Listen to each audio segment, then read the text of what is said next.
وعلیکم السلام جی، سوال کیجیے، آواز آ رہی ہے.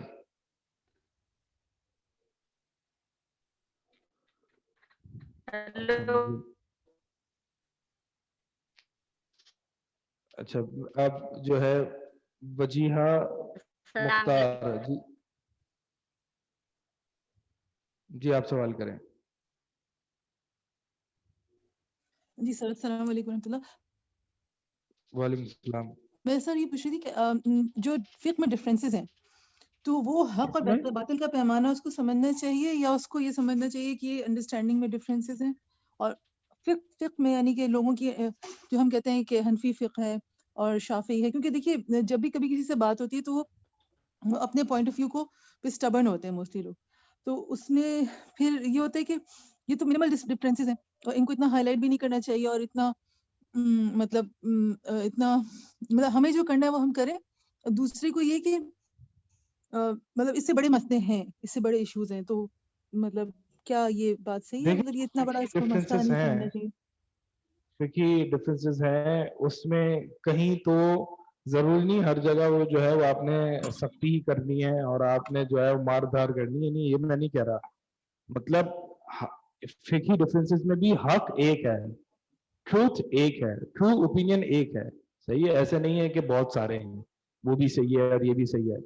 جہاں تک آپ کا سوال یہ رہا کہ تو ہم نے یہ کم از کم یہ سمجھنا ہے اور لوگوں کو یہ سمجھانا ہے کہ بھائی یہ جو اختلافات ہیں اس میں حق ایک ہی ہے، دو نہیں ہے. جہاں پہ میں نے ٹالریبل ڈفرینسز کی بات کی تھی کہ جو جن اختلافات میں گنجائش ہے اس میں بھی حق ایک ہی ہے، اور جو میں نے صحابہ کی مثال دی تھی تو اس میں بھی نبی صلی اللہ علیہ وسلم کی مراد ایک ہی تھی، یا تو اثر وہیں پڑھنا یا اثر جو ہے وہ وقت سے پہلے پڑھنا. نبی صلی اللہ علیہ وسلم دونوں مرادیں نہیں ہو سکتی، ٹھیک ہے. تو جہاں پہ ڈفرینسز ٹالریبل ڈفرینسز بھی ہے وہاں پہ بھی یہ بات سمجھنے کی ضرورت ہے کہ حق اس میں بھی ایک ہے. جیسے کہ میں نے ایک ٹالریبل ڈفرینسز کی بات یہ بھی کی تھی کہ رکوع کے بعد ہاتھ باندھنا یا ہاتھ چھوڑنا، اس میں حق ایک ہی ہے، صحیح بات ایک ہی ہے. نبی صلی اللہ علیہ وسلم کے مطابق جو عمل ہے وہ ایک ہی ہے، دونوں نہیں ہے. دونوں کو صحیح سمجھنا اور یہ صحیح یہ رویہ صحیح نہیں ہے. ہاں ان اختلافات کو حل کرنا ہنسی سر خوشی لوگ تو کہتے ہیں کہ اور بردرہڈ میں رہتے ہوئے اس میں کوئی مسئلہ نہیں ہے. سر کچھ لوگ تو کہتے ہیں کہ حضور صلی اللہ علیہ وسلم کے مطلب جیسے دونوں اعمال ان سے ثابت ہیں تو آپ دونوں پہ عمل کر سکتے ہیں، کوئی ایسا مسئلہ نہیں ہے. دونوں اعمال یہ ثابت زیادہ ہے تو بہتر پھر لگے اس کی آپ کو دلیل ہونی اس کو چاہیے کر نا، لیں. مطلب دلیل ہونی چاہیے کہ ٹھیک ہے دونوں اعمال ثابت ہیں تو اس کی پھر دلیل ہو کہ نبی صلی اللہ علیہ وسلم نے یہ بھی کیا اور یہ بھی کیا. اب جیسے نبی صلی اللہ علیہ وسلم نے حج قرآن کیا ہے، ٹھیک ہے، لیکن حج اور نبی صلی اللہ علیہ وسلم نے ایک ہی حج کیا. جب نبی صلی اللہ علیہ وسلم نے ایک ہی حج کیا تو حج قرآن ہی کیا ہے. تو حج تمتع کیسے ثابت ہے؟ نبی صلی اللہ علیہ وسلم کے اقوال سے. دیگر صحابہ کو نبی صلی اللہ علیہ وسلم نے بتایا کہ یہ حج تمتع کرو تم. اگر مجھے پتا ہوتا کہ حج تمتع میں کیا ہے تو پھر میں بھی حج تمتع کرتا پہلے سے، اور پہلے سے یہ جانور اپنے ساتھ نہ لاتا بطور حدی. تو وہاں پہ اب یہ کہیں گے کہ ہاں ٹھیک ہے حج تمتع بھی ثابت ہے، حج قرآن بھی ثابت ہے، حج افراد بھی ثابت ہے، تینوں طرح کے حج ثابت ہیں. اگرچہ نبی صلی اللہ علیہ وسلم نے ایک ہی کیا ہے تو نبی کے فعل سے حج قرآن ثابت ہے، نبی کے اقوال سے حج تمتع ثابت ہے اور افراد ثابت ہے. تو اس کی دلیل ہوگی کہ دونوں کیے ہیں. صحیح ہے سر مگر اصل میں ہمارے ماحول میں آپ تو ماشاءاللہ بہتر جانتے ہوں گے کہ بہت زیادہ فرقہ واریت ہے اور ان چیزوں کو اتنا بڑا ایشو بنا ہمارے دیا گیا ہے. ماحول میں 20 رکعت واپس ریپیٹ تراویح کیجیے. ہمارے معاشرے میں پاکستان کی بات کر رہی ہوں، بہت زیادہ فرقہ واریت ہے اور ان چیزوں کو اتنا بڑا ایشو بنا دیا گیا. میں نے باقاعدہ بکس پڑھی ہیں جو کہ 8 رکعت اور 20 رکعت کی تراویحوں کے مناظرے پہ لکھی ہوئی تھی. یعنی وہ بک لکھنا اور اس کو چھاپنا اور بانٹنا یقیناً نیکی سمجھ کے کیا گیا ہوگا. تو یہ کہ اتنا بڑا معاملہ ہے کہ اس پہ اتنا بڑا ایشو بنایا جائے، یا کوئی اور بھی ایشو ہو، فار ایگزامپل رفع یدین یا واٹ ایور، تو کیا اتنا بڑا ایشو ہے کہ اس کے اوپر بکس لکھ کے چھاپ کے بانٹی جائیں اور ایک دوسرے کو غلط سمجھا جائے. یعنی میں اگر کسی مسجد میں نماز جا کے پڑھ رہی ہوں، ٹھیک ہے، ہو سکتا ہے کہ میرے کوئی وجہ ہو یا میری انڈرسٹینڈنگ میں بھی کمی ہو سکتا ہے، تو لیکن اگر مجھ سے کوئی ہارشلی بہیو کرے گا تو مجھے تو نہیں اچھا لگے گا، کیونکہ میں تو وہاں پہ جا کے اللہ کی عبادت کے لیے جا کے نماز پڑھ رہی ہوں. ٹھیک ہے، مجھے رفع یدین کا نہیں پتا، مجھے نہیں پتا، کوئی مجھ سے کہے گا تم رفع یدین کرو، میں تو نہیں کر رہی ابھی کیونکہ مجھے پتہ ہی نہیں ہے. ہاں مجھے ہو سکتا ہے آج سے میں اس کے بولنے کے 10 مطلب ہو سکتا ہے کہ 3-4-5 مہینے کے بعد مجھے پتا چلے کہ ہاں واقعی رفع یدین ثابت تھا، لیکن اس کا بیہیویئر تو مجھے دل دکھا کے چلا گیا نا، کیونکہ اس نے مجھے عجیب طریقے سے بہیو کیا. اسی طرح سے صحیح ہے. مطلب میں اس وجہ سے کہہ رہی ہوں کہ میں بیسکلی فقہ حنفی فالو کرتی ہوں، لیکن پھر مجھے بعد ٹائم پتا چلا کچھ چیزیں ہیں جن میں بہتری ہے کہ مطلب کیا فالو اب میں کرتی رفع ہیں یدین آپ؟ کرتی ہوں، فقہ حنفی فالو کرتی تھی ٹھیک ہے. یا کرتی ہوں صحیح بھی، ہے. لیکن رفع یدین کا مجھے پتا چلا کہ ہاں اس کا مطلب ہے بہتر ہے، لیکن یہ مجھے آج سے تقریباً 10 سال لگے مجھے یہ چیز سمجھنے میں. تو کیا صحیح اتنا ہے. کسی اور کو نہیں دے دینا چاہیے گنجائش؟ آپ کیا کہتے ہیں؟ دیکھیں ایک تو یہ آپ اتنا نے بڑا بات مسئلہ یہ تو کہی نہیں ہے کہ نا کہ میں اس کے اوپر حملہ کر دوں. ایک آپ نے بات یہی کہی کہ یہ جو فقہی ڈفرینسز آف اوپینین ہے کہ تراویح 8 رکعت ہے، 20 ہے، 23 ہے، 36 ہے، 40 ہے، یا رفع الیدین سنت ہے یا نہیں ہے، یا طلاق جو ہے وہ ایک وقت میں 3 کاؤنٹ کی جائیں گی یا ایک وقت میں ایک ہی کاؤنٹ کی جائے گی، یہ جو فقہی ڈفرینسز ہیں، میں بھی آپ کا سوال جو ہے وہ ریپیٹ کر رہا ہوں، ٹھیک ہے؟ غلطی کروں تو بتا دیجیے گا. یہ جو فقہی ڈفرینسز ہیں اس میں کیا اتنی توجہ دی جائے گی اس میں کہ اس پہ کتابیں لکھی جائیں اور بانٹی جائیں اور پھر اس کے ذریعے جو فرقہ واریت پھیلائی جائے اور قتل و غارت اور خون خرابہ اور ایک دوسرے کو گالیاں نکالی جائیں اور کفر کے فتوے لگائے جائیں، کہ یہ اس طرح حق کو عام کرنے کا طریقہ یہ صحیح ہے؟ یہی سوال ہے آپ کا؟ ایک چیز اس میں اور ایڈ کی تھی سر میں نے، وہ یہ کہ وہ بعد میں قتل و ایڈ کیجیے غارت گا. اور وہ اس سے الگ تعلق ہے. آگے چیزیں ہو گئی. میں تو کہتی ہوں کسی کو صرف ہیوملیٹ کرنا یا کسی کو ڈسٹرب کر دینا جو مسجد میں آیا ہے، جو مسجد میں آیا ہے، جو نماز پڑھ رہا ہے، جس کو ابھی اتنا پتہ نہیں ہے، اس کو صرف ڈسٹرب کر دینا اپنے بیہیویئر سے، یہ بھی مجھے مناسب نہیں لگتا، صحیح ہے. کیونکہ وہ ایک عامی انسان ہے. لیکن لیکن آپ آپ نے بتا دیں ابھی کہ یہ 2 چیز باتیں بہتر کی ہے. ہیں. آپ نے 2 باتیں کی ہیں کہ اس ڈفرینسز آف اوپینین ہر بندہ اپنی تعصب میں اور جو اس کا بیہیویئر ہے خاص طور پر اس کو بتلانے کا کہ صحیح بات کیا ہے. ایک تو آپ نے بیہیویئر کے تعلق سے بات کی ہے اور ایک آپ نے یہ بات کی ہے کہ ان ڈفرینسز آف اوپینین میں جو صحیح اوپینین ہے اس پہ اتنی کتابیں لکھی جائیں اور اس کو اتنا جو ہے وہ پھیلایا جائے اور ایز اے ریزلٹ کہ اس کے نتیجے میں برا بیہیویئر اپنایا جائے اپنے مخالفین سے، شادیاں نہیں کی جائیں ان میں اور قتل و غارت ہو، الٹی سیدھی باتیں ہوں. صحیح ہے. آپ نے 2 سوالات یہاں پہ کیے.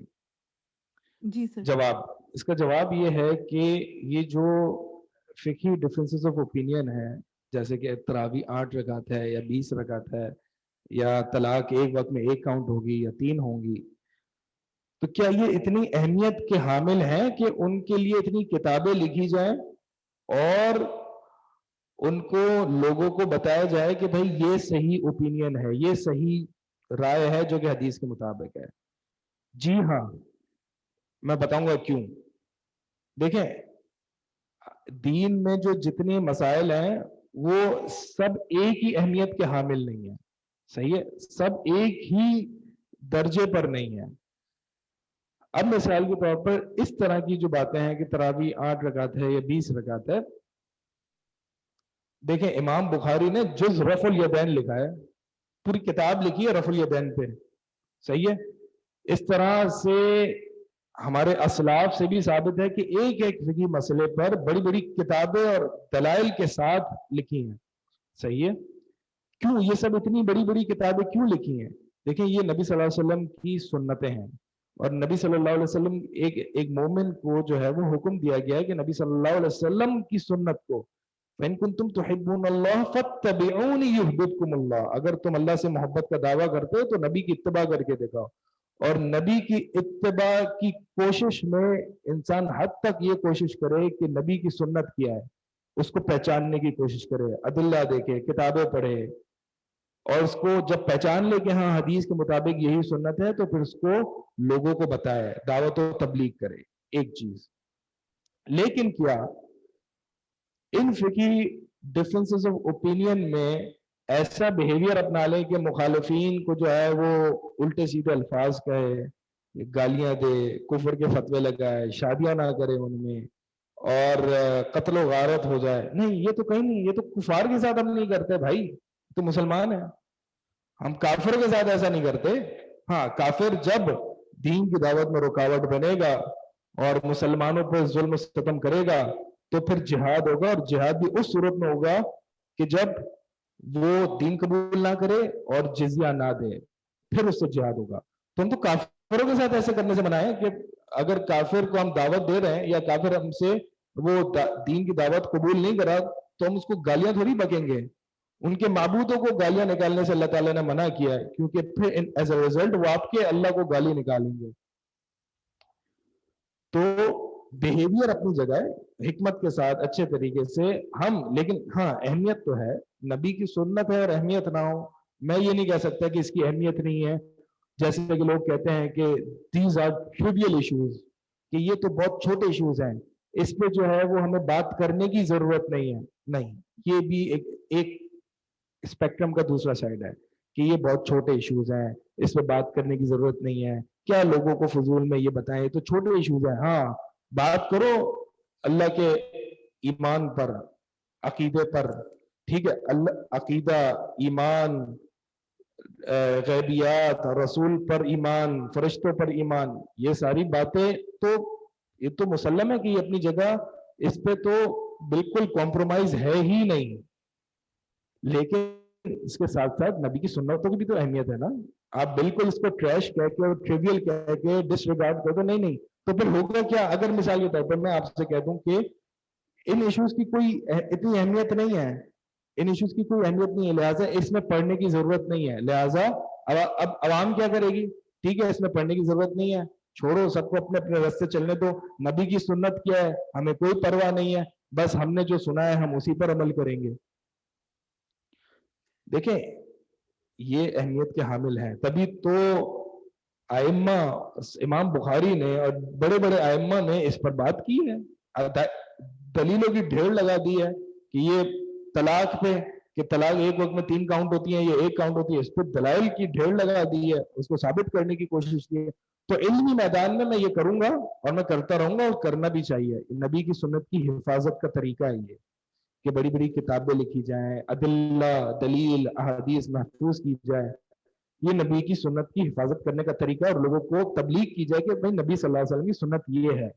لیکن اس کو یہ کہہ دینا کہ یہ تو چھوٹے ایشوز ہیں, اس پہ بات نہیں کرنی چاہیے. اگر بات ڈیبیٹ کرنی ہے تو یہود و نصارہ سے کرو, یہ ایتھیسٹ سے کرو, ٹھیک ہے, ان سے بھی کرو, وہ زیادہ امپورٹنٹ ہے. لیکن یہ بھی اپنی جگہ امپورٹنٹ ہیں, یہ بھی اپنی جگہ امپورٹنٹ ہیں. اس کو بالکل جو ہے وہ غیر ضروری کہہ کے ڈس ریگارڈ کر دیا جائے, یہ نبی کی سنت کے ساتھ یہ معاملہ نہیں ہونا چاہیے. دوسری بات یہ رہی کہ پھر بیہیویئر کون سا اپنا ہے, ڈپینڈ کرتا ہے مسئلہ کون سا ہے. اگر عقیدے کا مسئلہ ہے تو بیہیویئر تھوڑا سخت ہوگا, فقہی مسئلہ ہے تو بیہیویئر میں نرمی ہوگی, بیہیویئر میں نرمی ہوگی. لیکن بہرحال میں حق کو ثابت کروں گا, حق کو ثابت کروں گا, سچ کیا ہے, سنت کیا ہے, یہ میں ثابت کروں گا, میں لوگوں کو بتلاؤں گا. یہ ہمارا کام ہے, ایک دوسرے کو نصیحت کرنا. بیہیویئر کیسا ہوگا؟ بیہیویئر تو یار موسیٰ علیہ السلام کو اللہ تعالیٰ نے کہا وَقُولَ لَهُ قَوْلًا لَيِّنًا, فرعون کے ساتھ جب دعوت کا معاملہ رکھو تو اس سے نرم بات کہنا. تو بیہیویئر تو کہیں بھی سخت ہے ہی نہیں.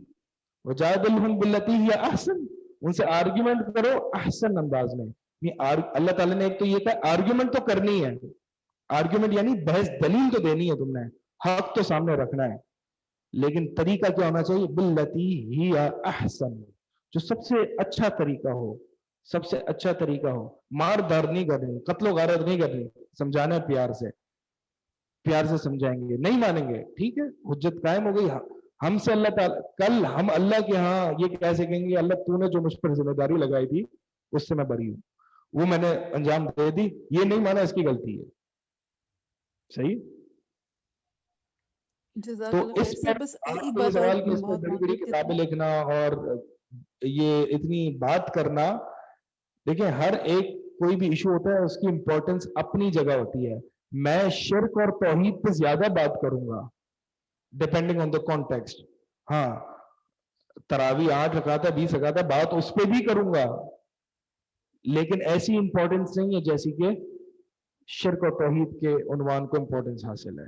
تو یہ تو ہر شخص بات سمجھتا ہے, لیکن میں اس ایگزیجریشن سے آپ کو بچا رہا ہوں کہ میں یہ کہوں کہ یہ بالکل ہی ٹریویل ایشوز ہیں, پیٹی ایشوز ہیں, ان میں پڑھنے کی ضرورت نہیں ہے. یہ رویہ صحیح نہیں ہے. نبی کی سنت کو پہچاننے کی ضرورت کیوں نہیں ہے بھائی؟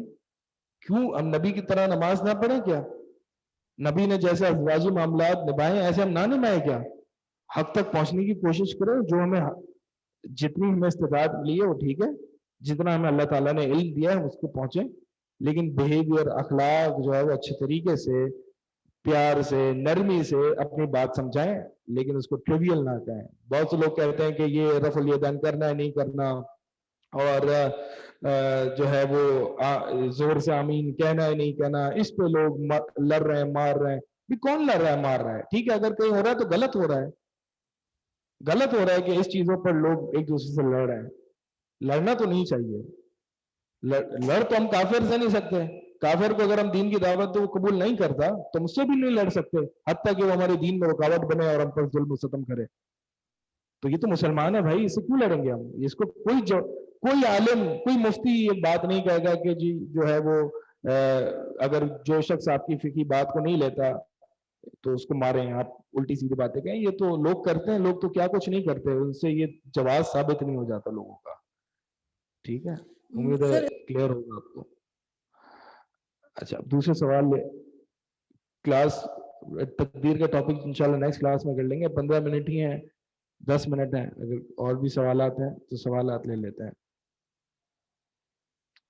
صرف وربلی سوال لے رہے ہیں ہم، اور جو تو لہذا وربلی کر لیں۔ جی نفیسہ نسرین آپ کو انمیوٹ کیا ہے، السلام علیکم ورحمۃ اللہ وبرکاتہ شیخ صاحب۔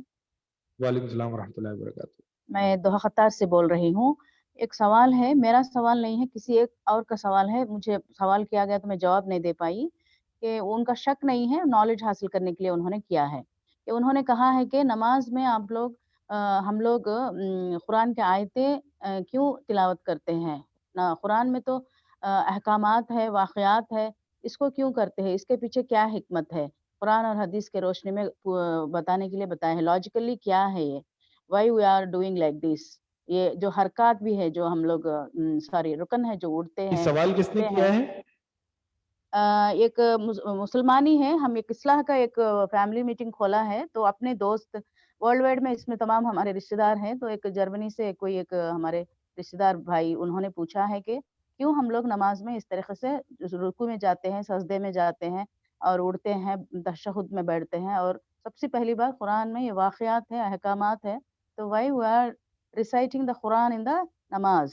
وہ ان کا سوال تھا، تو میں نہ جواب نہیں دے پائی۔ میں نے ایک سمپل جواب دی، مجھے جتنا میرے پاس علم تھا، کہ میں نے بولی کہ یاد دہانی ہے، جو بھی ہم کرتے ہیں تو یاد دہانی کے لیے، کہ ہم جو احکامات ہوتے ہیں تو سود نہ کھانا ہے، حرام مال نہ کھانا ہے، تو یہ ہمارے لیے یاد دہانی ہوتی ہے کہ ہمیں غلطی سے بچے، یہ 5 ٹائمز اس لیے ہم لوگ کرتے ہیں۔ اس طریقے کا سوال جواب میں نے دی، پھر میں نے بولی کہ میں شیخ صاحب سے پوچھ کے بتاؤں گی کہ اس ریئلی اس میں حدیث اور سنت میں حدیث اور قرآن کے روشنی کہ میں اللہ کیا ہے؟ تعالیٰ نے ہمیں حکم دیا ہے تو ہم نے جو ہے وہ ایسے ہی کرنا ہے، ٹھیک ہے۔ اللہ کی بندگی کا تقاضا یہ ہے کہ اللہ نے آپ کو حکم دیا ہے نماز میں آپ نے قیام کے دوران قرآن کی تلاوت کرنی ہے، اور پھر رکوع کرنا ہے، پھر سجدہ کرنا ہے۔ اس کو کہتے ہیں احکام تعبدی، یعنی یہ وہ ہے کہ جو صرف محض عبادت ہے، اللہ نے جیسے ہمیں بتایا ہے ویسے ہی ہم نے کرنا ہے، یہ اللہ کے آگے سبمیشن اور بندگی ہے۔ رہی بات اس کی کوئی ریشنل بیسس ہے، ریشنل جسٹیفیکیشن ہے کہ ہم کیوں کرتے ہیں، دیکھیں اللہ کا کلام ہے، اللہ کا کلام جب ہم نماز میں پڑھتے ہیں تو نماز کیا ہے؟ It is a conversation between you and Allah. تو ہم جو ہے قیام میں اللہ تعالیٰ کا کلام پڑھتے ہیں، ٹھیک ہے۔ اسی طرح ہم سورہ فاتحہ پڑھتے ہیں جو کہ اللہ کا کلام ہے، سورہ فاتحہ پڑھتے ہیں، سورہ فاتحہ میں اللہ تعالیٰ نے ہمیں دعا کا ڈھنگ سکھایا ہے۔ جب سورہ فاتحہ پڑھتے ہیں تو اللہ تعالیٰ جواب دیتا ہے، مثال کے طور پر جب بندہ کہتا ہے کہ الحمدللہ رب العالمین، تو اللہ تعالیٰ عرش کے اوپر سے جواب دیتا ہے حمدنی عبدی، میرے بندے نے میری حمد بیان کی۔ کہتا ہے مالک یوم الدین مجدنی عبدی، کہ میرے بندے نے میری بزرگی بیان کی۔ تو یہ ایک کانورسیشن کا سلسلہ چلتا ہے، ہم اللہ نے ہمیں ڈھنگ سکھایا کہ اللہ سے بات کیسے کرنی ہے، تو وہ ہم وہی نماز میں کرتے ہیں۔ اللہ نے ہمیں بتایا کہ سجدے اور رکوع میں ذکر کیسے کرنا ہے میرا، تو ہم نے اسی طرح جو ہے وہ اللہ تعالیٰ سے اس طرح کانورسیشن کا سلسلہ ہے، ٹھیک ہے۔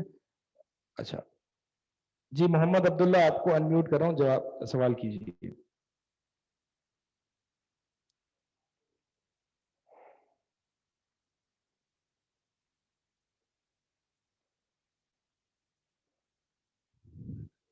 جی السلام علیکم ورحمۃ اللہ. وعلیکم السلام. ہلو جی آواز آ رہی ہے. جو تراویح کے جی جو بات ہو رہی تھی تراویح کے سلسلے میں، اصل میں جو حکمت کی بات میں اگر ہم موطا امام مالک کی جو تفاصیل لیتے ہیں تو اس میں اگر یہ بات آ جائے کہ ٹھیک ہے جی، بعض جو صحابہ کرام جب پڑھتے تھے تو جب چونکہ سورۃ بقرہ کے برابر قرآن پڑھتے تھے اور لمبی ہو جاتی تھی، ٹیک لگا کے کھڑے ہوتے تھے، تو اس میں یہ چیز ثابت نہیں ہو جاتی کہ اگر ہم پڑھنا چاہیں تو کوئی 20 پڑھ رہا ہے تو اس کو ہمیں لڑنے کی ضرورت نہیں ہے اس کے ساتھ، بلکہ یہی ہے کہ بات ہے حکمت کی بھئی یہ ٹھیک ہے کہ اس کا مطلب پڑھنے دیں، 10 پڑھ رہا ہے، 12 پڑھ رہا ہے، 20 پڑھ رہا ہے، تو اس میں ہمیں کیا اختلاف ہے پھر اس بات پہ ہم ان کو صرف یہ ٹھیک ہے کہ آپ صلی اللہ علیہ وسلم کی سنت تھی اتنی تھی، لیکن اگر جو پڑھ رہے ہیں ہم اس کو اس لیے کہ کیوں منع کریں گے کہ جی آپ کیوں پڑھ رہے ہیں؟ بالکل آپ کی بات صحیح ہے. ایک تو آپ نے بات یہ کہی کہ لڑ رہے ہیں، لڑ نہیں رہے بھائی، لڑ کون رہا ہے؟ ایک بحث مباحثہ ہو رہا ہے.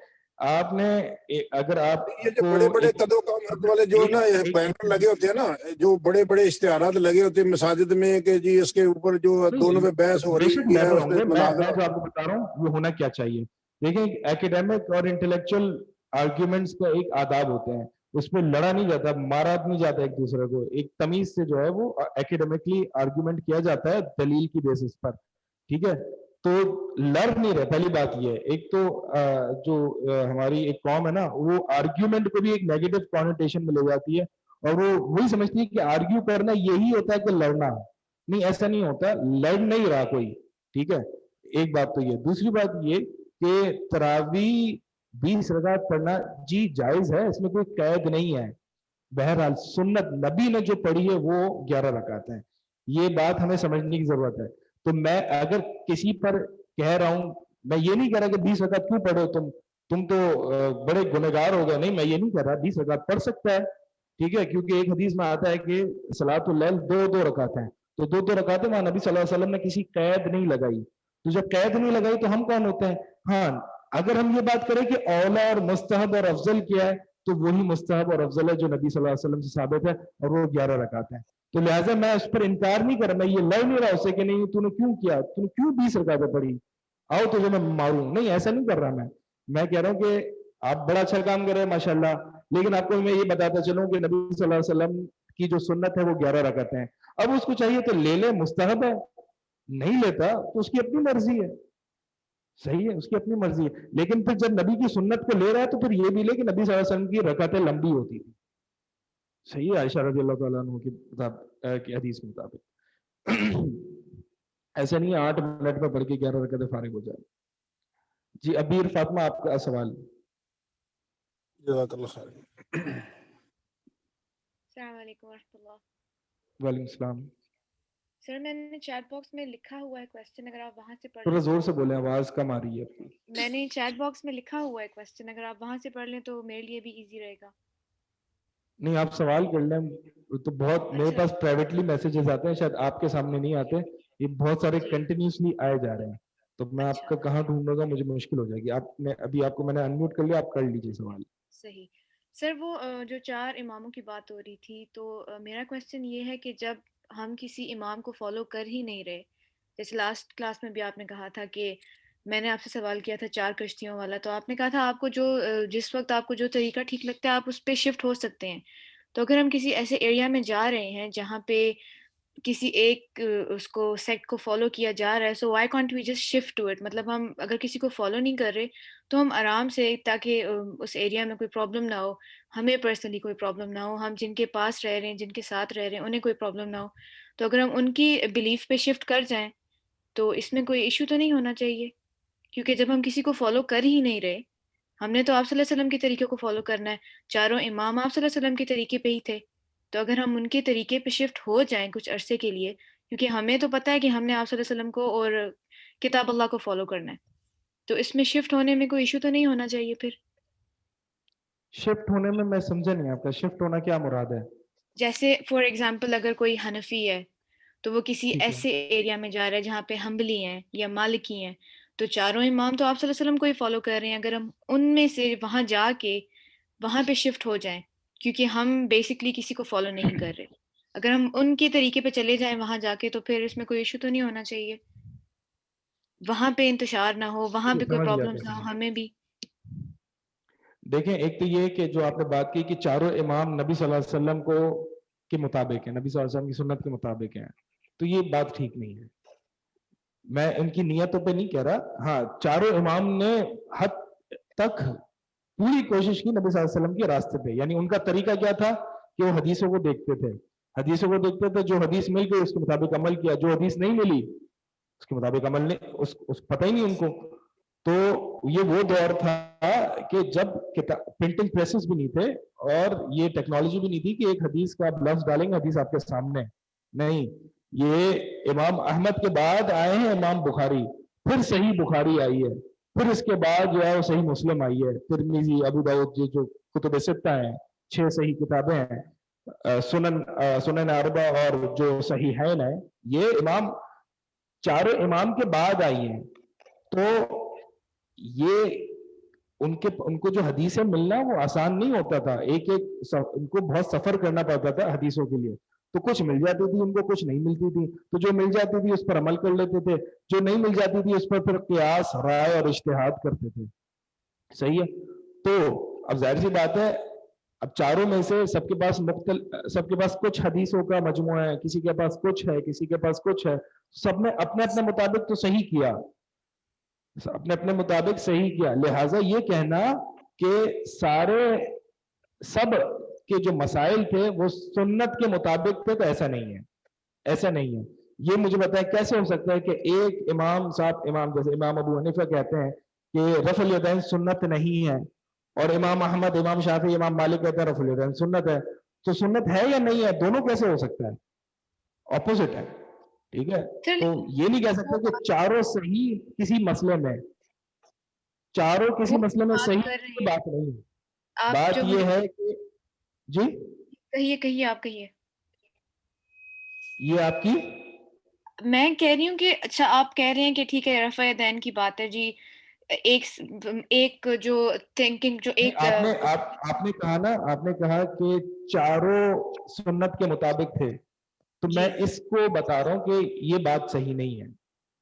لیکن سر وہ چاروں جو صحیح منہج اور صحیح طریقے پہ تھے، اس پہ تو کوئی انکار نہیں. چاروں ہمارے ائمہ ہیں، لیکن چاروں نے کسی مسئلے میں سنت کو پا لیا حقیقی طور پر، تو ایسی بات نہیں ہے. یہ میں بتا رہا ہوں آپ کو. صحیح ہے سر. لیکن جو وہ بات کر رہے ہیں وہ بھی تو کسی ریفرنس سے ہی کر رہے ہوں گے نا، ان کے پاس بھی تو کوئی نہ کوئی ایسا ٹیکسٹ ہوگا جس کے بیسس پہ وہ کلیم کرتے ہیں.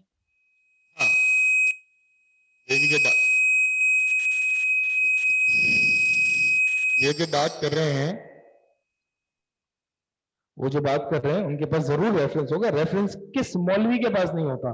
شیعہ کے پاس جائیں وہ بھی ریفرنس دے گا آپ کو، آغا خانی کے پاس جائیں، قادیانی کے پاس جائیں، وہ نبی کے بعد صلی اللہ علیہ وسلم کے بعد دوسرے نبی کا ریفرنس دے گا آپ.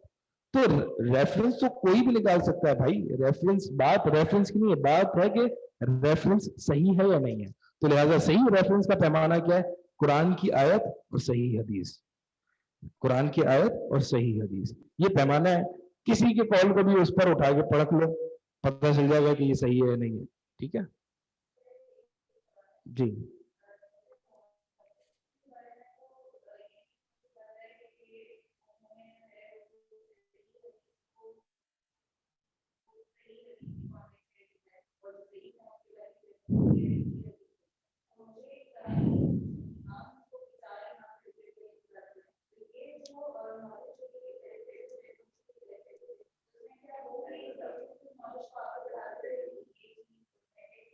واٹس ایپ آخری سینٹنس ریپیٹ کیجئے.